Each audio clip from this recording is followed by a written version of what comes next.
Good afternoon, namaste, and welcome everybody to the second lecture of our lecture series, Adhyapan. I am Slesha, a rising sophomore at Keene State College, New Hampshire, United States. A little bit about our organization for folks who are here for the first time and couldn't attend our first lecture. Federation of International Nepali Students is an organization established by highly dedicated Nepali international students studying all around the world.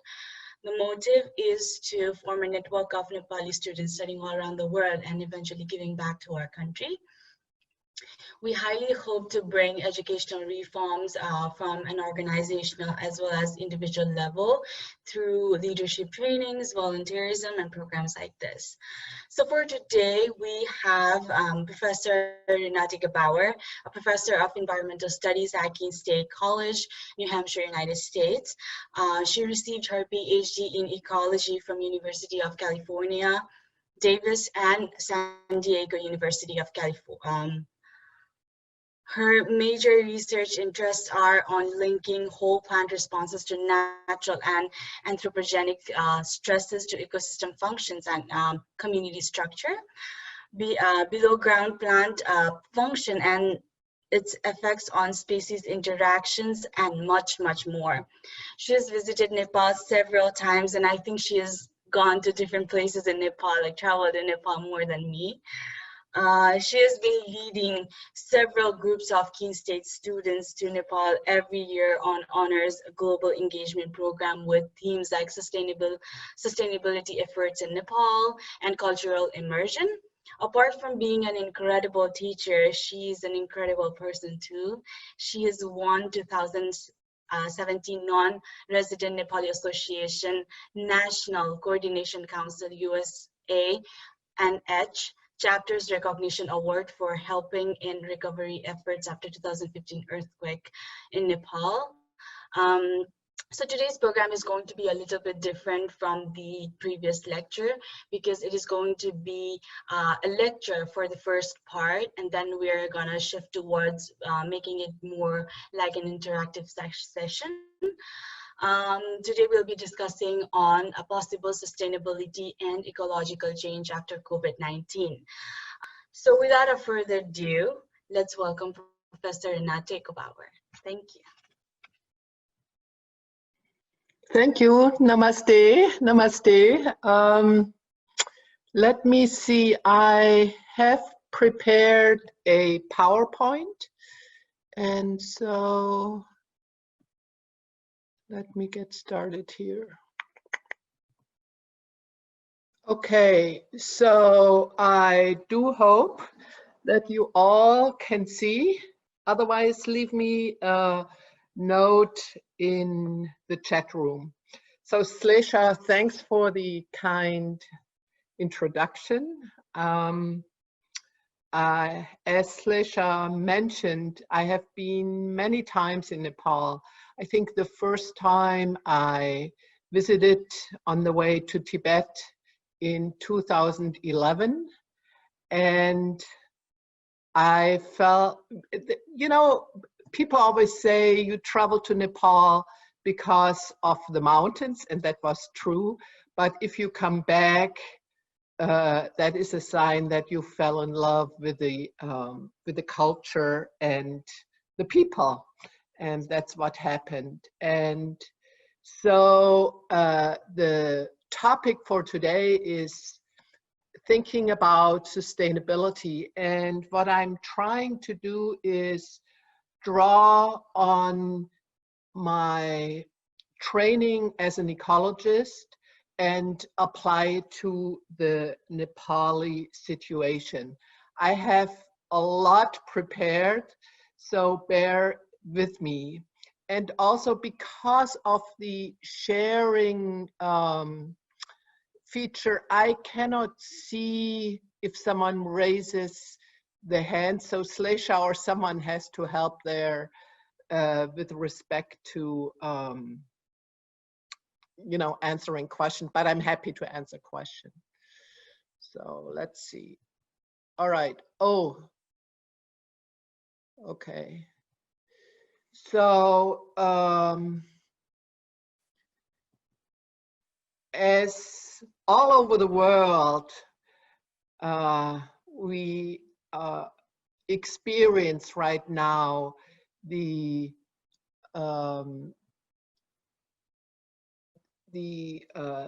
consequences of COVID-19, of the pandemic. It's actually amazing if you think about how COVID has changed the world in the last 3 months, 4 months. And you may have realized how much a little organism like COVID can challenge our assumptions about the world. And as ecologists and environmental studies people, climate change people, it really becomes obvious how COVID shows the vulnerabilities in our society. And many people really talk about that it is a fire drill to what is coming up with climate change. So here we go, hold on.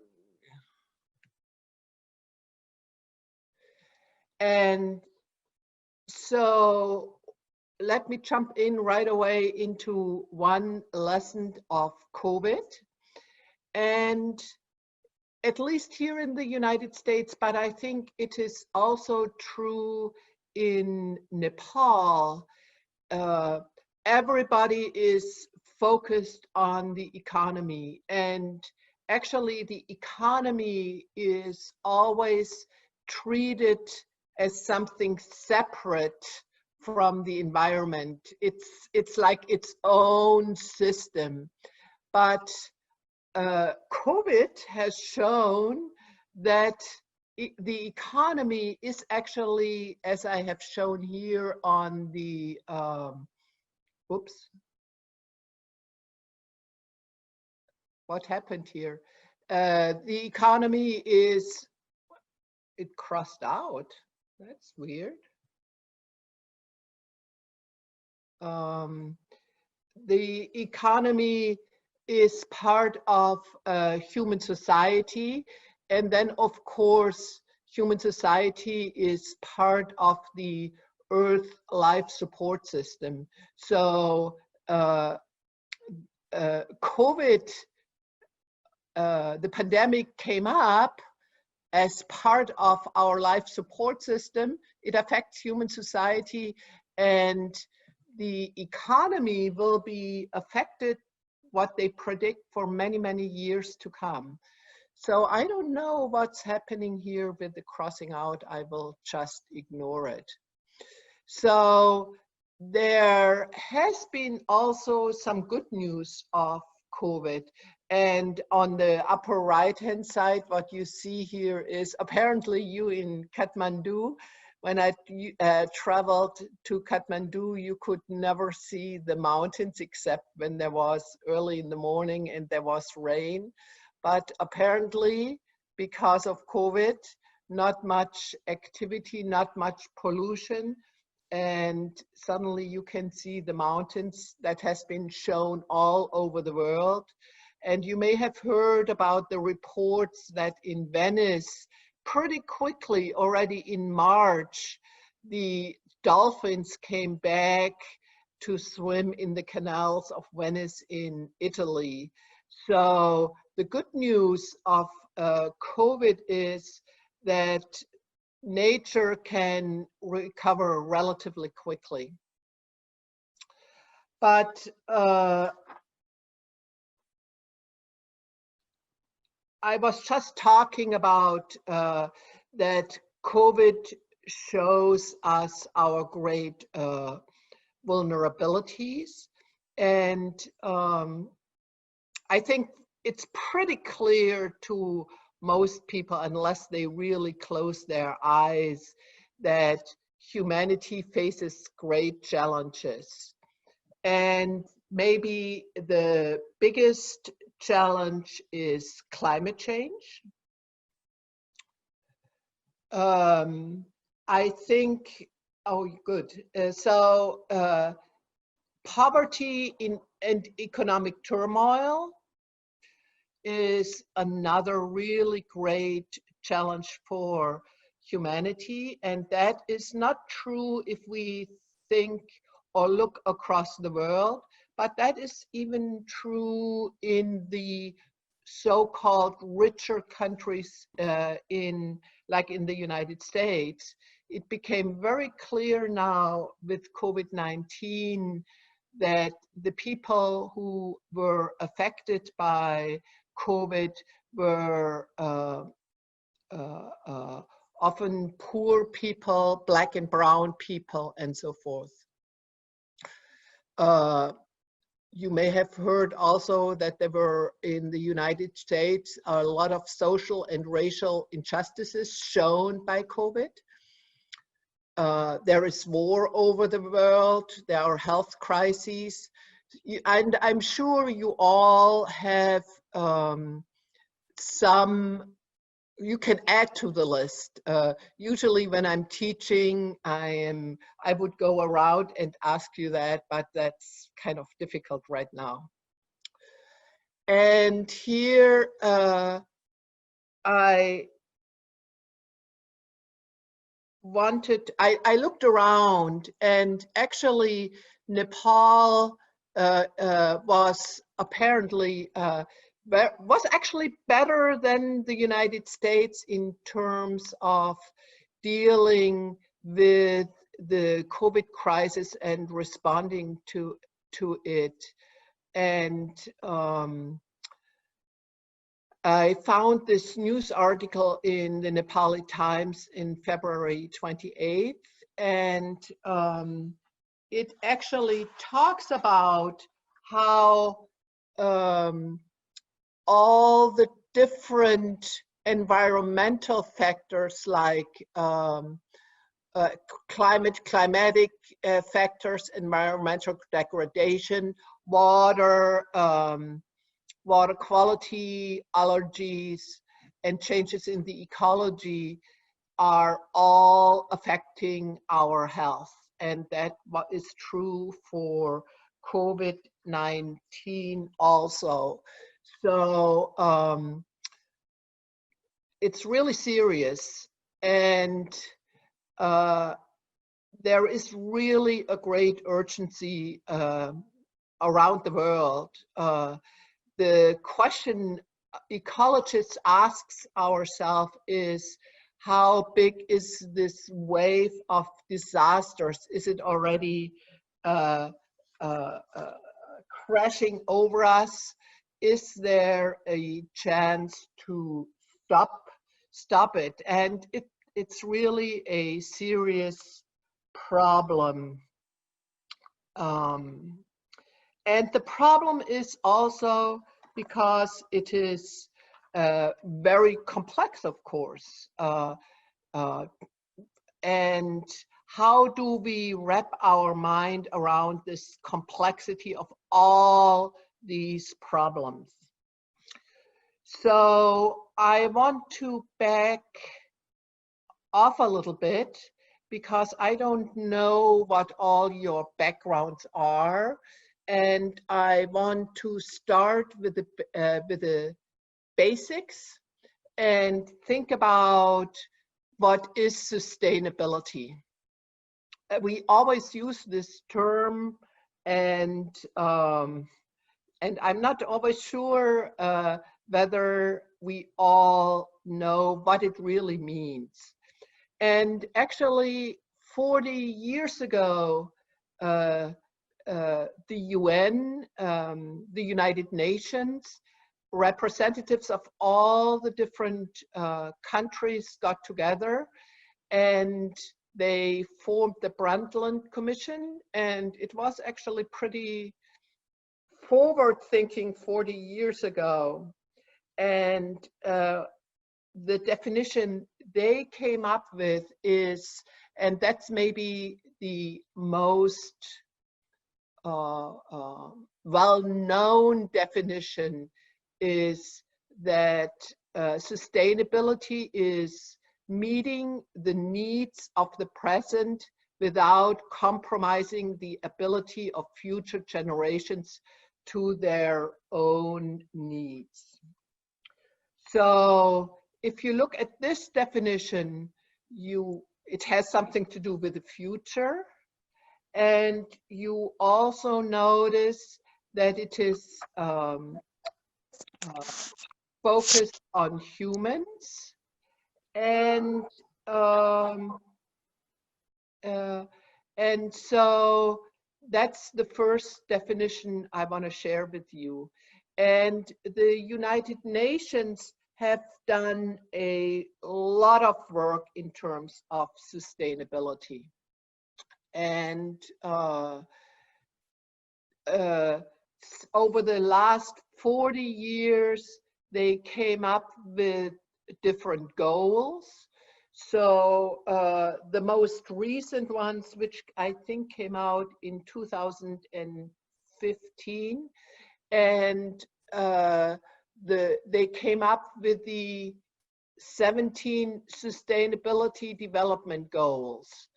And why I'm showing this here is that if we think about the future of humanity, people, when you think about sustainability, people often think about recycling, solar energy, and so forth and so forth. But what you see here is we need to think about sustainability in much broader terms. So we need to alleviate poverty, we need to think about feeding people, we need to think about health, we need to think about climate action in goal number 13. We need to think about cities. More than 50% of the people, and soon more than 70% of the people, will live in cities. And so this is, you can find these if you go to the UN website, and you see these are very concrete goals. There are associated with each of these goals, there are policies around it, how countries can achieve it. And all the countries in the world who subscribe to this to these development goals, they write a report, and there are criteria. You can collect data on poverty, and it's really an interesting exercise to look at this. And here, this is for the United States, and I'm trying to sometimes compare the United States with Nepal. And here is, by colors, you see how well is the country doing. So just by looking quickly at it, it's like there's quite a bit of red. That means the US has really major challenges in terms, for example, hunger. And that is often a surprise for people. People think about, my experience is when I travel in Nepal, they think the US is the country of milk and honey, but the reality is different. So these reports are really, really interesting. And I want to show you in comparison here the assessment how Nepal is doing relatively to the US. And what you will see here is that in many goals, actually you see, for example, in terms of health and well-being, the United States is doing better. That's what when I put a green box around it, that means the United States is doing better. So orange means significant challenges, and red means it's really major challenges. So in many of, or some of the goals, the United States is doing better relatively to these sustainability goals. But you see here also in terms of climate, and Nepal can be really proud of themselves, is they are doing much, much better than the United States. And I think that is really important to notice. And in my class, I would ask which country is doing the best. And of course, the Scandinavian countries and Germany, where I'm from, is actually doing really well, or relatively well, with in terms of these sustainability goals. All right, so that was the definition or the context of the UN. So for the rest of the talk, I wanna use actually another definition. And that definition is the possibility that humans and other life will flourish on the earth forever. And if you now look at this is a much, much broader definition. It's not just focused on humans, but also on other life. The recognition that humans without the earth and the life support, other life cannot survive. So we need to make sure that other life has a good life too, that it will flourish. Flourish means not just live and survive, it means having a good life on the earth forever. So that is a much more ambitious definition. And if we think about all the challenges we face, we have quite a bit to do. And here I want to bring in Albert Einstein. Albert Einstein, the famous physicist, he was a wise man, he was a genius. And I think if we think about how to tackle and to achieve a world where all life flourishes, we need to really think in very, very different terms. And he said already more than 100 years ago, he said, the significant problems we face today cannot be solved at the same level of thinking we were at when we created them. So this is pretty radical if you think about that, because it means, if you deeply think about it, it means that we have to really deeply change, and we have to change our system. We have to think about capitalism. We have to think about consumerism. We have to think, really make deep changes, and that is scary for people. It's scary for me too, but let's think about the butterfly. So the hope is that with this transformation, there is this, I use this picture, this analogy is from the ugly caterpillar, which eats and eats and eats ferocious.